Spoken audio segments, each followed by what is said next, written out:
আসসালামু আলাইকুম বন্ধুরা, সবাই কেমন আছেন? আশা করি ভালো আছেন। আমি এই মুহূর্তে কোথায় আছি? আমি এটা বলে সব নায়ক নায়িকারা শুটিং করে। রানা বাপ্পি থেকে নিয়ে একবারে মৌসুমী, শাবনূর, ওরা সবাই এখানে এসে শুটিং করে। এটা খামার বাড়ি বলে, খামার বাড়ি। ঠিক আছে, সিনারিটা সুন্দর, খুব ভালো লাগছে। আসসালামু আলাইকুম বন্ধুরা,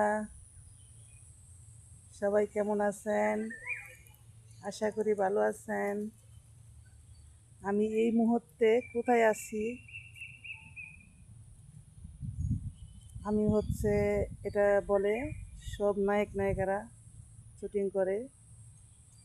রানা বাপ্পি থেকে নিয়ে একবারে মৌসুমী, শাবনূর, ওরা সবাই এখানে এসে শুটিং করে। এটা খামার বাড়ি বলে, খামার বাড়ি। ঠিক আছে, সিনারিটা সুন্দর, খুব ভালো লাগছে। আসসালামু আলাইকুম বন্ধুরা, সবাই কেমন আছেন? আশা করি ভালো আছেন। আমি এই মুহূর্তে কোথায় আছি? আমি এটা বলে সব নায়ক নায়িকারা শুটিং করে। রানা বাপ্পি থেকে নিয়ে একবারে মৌসুমী, শাবনূর, ওরা সবাই এখানে এসে শুটিং করে। এটা খামার বাড়ি বলে, খামার বাড়ি। ঠিক আছে, সিনারিটা সুন্দর, খুব ভালো লাগছে।